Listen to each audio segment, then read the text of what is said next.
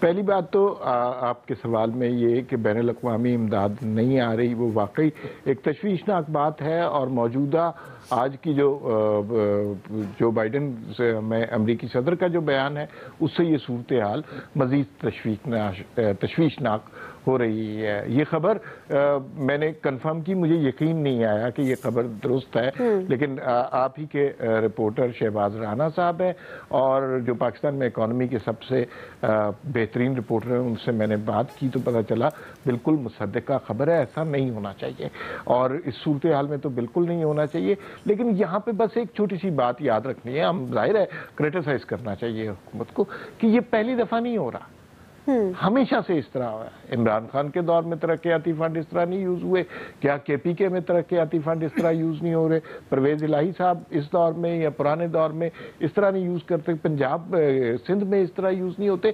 یہ بہت پرانی روایت ہے، ہمیشہ سے انتخابی سیاست میں انتخابات لڑنے کے لیے، انتخابات کی تیاری کے لیے اسی طرح کے اقدام ہوتے ہیں۔ لیکن عمار صاحب، اگر یہ جو بات آپ نے کی کہ اسی طرح یہ سلسلہ چلتا آ رہا ہے اور اسی طرح سے یہ جو ترقیاتی فنڈز ہیں وہ عام پر یوز نہیں ہوتے، سلمان عابد صاحب میں آپ کی طرف آؤں گی، کیا یہ روش اس طرح برقرار رہنی چاہیے کہ عوام کو اس کا خمیازہ بھگتنا چاہیے نہ کہ حکومت کو اقدامات کرنے چاہیے؟ دیکھیں، ہمیں تو بتایا جا رہا ہے کہ اس وقت سب سے زیادہ امدادی سرگرمیوں میں حکومت جو ہے وہ اس میں انوالو ہے۔ نتیجہ آپ کے سامنے ہے کہ لوگوں کا ماتم چل رہا ہے امدادی سرگرمیوں کے حوالے سے، اور یہ جو ہمیں کہا جا رہا تھا کہ ہم بڑی شاندار طریقے سے عالمی دنیا کو اپنی طرف متوجہ کرنے میں کامیاب ہو گئے ہیں، اس کا نتیجہ آپ نے بھی بتا دیا، عمار مسعود نے بھی اتفاق کیا، میں بھی کرتا ہوں، نسیم صدیقی بھی کرتے ہیں کہ باہر سے اس طرح سے پیسہ نہیں آیا جیسے آنا چاہیے تھا۔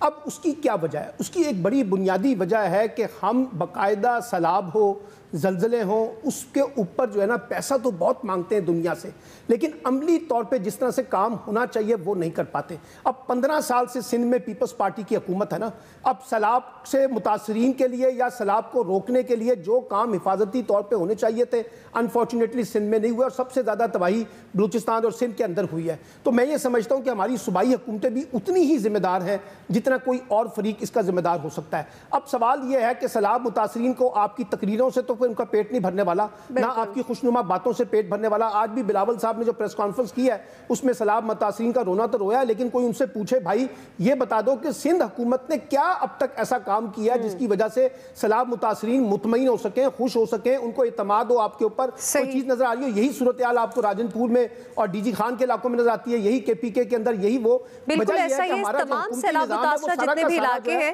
سلمان صاحب وہاں پر تو یہی صورتحال ہے، اسی طرح متاثرین پریشان دکھائی دیتے ہیں۔ نسیم صدیقی صاحب آپ کی جانب آؤں گی، حکومتی اراکین اسمبلی کو 50 کروڑ روپے دینے کا فیصلہ کیا گیا ہے عام انتخابات جو کہ ہونے والے ہیں اس حوالے سے، تو کیا یہ ضروری نہیں تھا کہ سیلاب متاثرین کے لیے فنڈز نکالے جاتے، ان کی امداد کی جاتی، ان کی بہتری اور بحالی کے لیے کام کیا جاتا، نہ کہ عام انتخابات کی طرف توجہ رکھی جاتی؟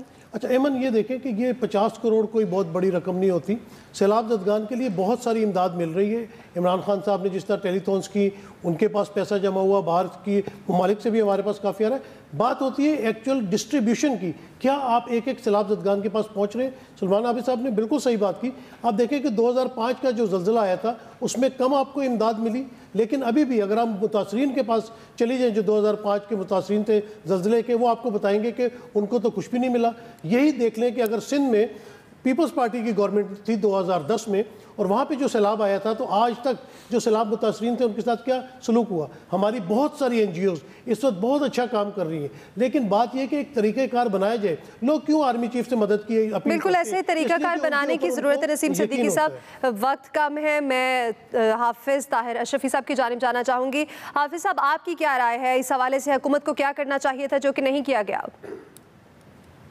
دیکھیں ہمارے آرمی چیف جو ہے نا جنرل قمر جاوید باجوہ صاحب، اللہ تعالیٰ انہیں جزائے خیر دے، وہ بیچارے تو مسلسل خلاف زدگان کے لیے لگے ہوئے ہیں، اپیلیں بھی کر رہے ہیں، ان کے پاس بھی جا رہے ہیں، وزیر اعظم بھی جا رہے ہیں، لیکن ہماری باقی قیادت، سیاسی قیادت کیا کر رہی ہے؟ عمران خان صاحب کتنی بار گئے ہیں، اور ہمارے سیاسی قائدین جو ہیں ان کو آپ دیکھ لیں. یہ ذمہ داری کیا آرمی چیف کی ہے خالی کہ وہ بیچارہ باہر سے بھی مانگے، اندر سے بھی کرے، اپنی فوج کو بھی لگائے، باقی قوم کی کوئی؟ جی حافظ صاحب بہت معذرت آپ سے، وقت کی کمی کے باعث آج کا پروگرام یہی ختم ہوتا ہے. ہمارے ایکسپرٹس کی رائے آپ نے جانی، فیڈ بیک ضرور دیجیے گا. اللہ حافظ.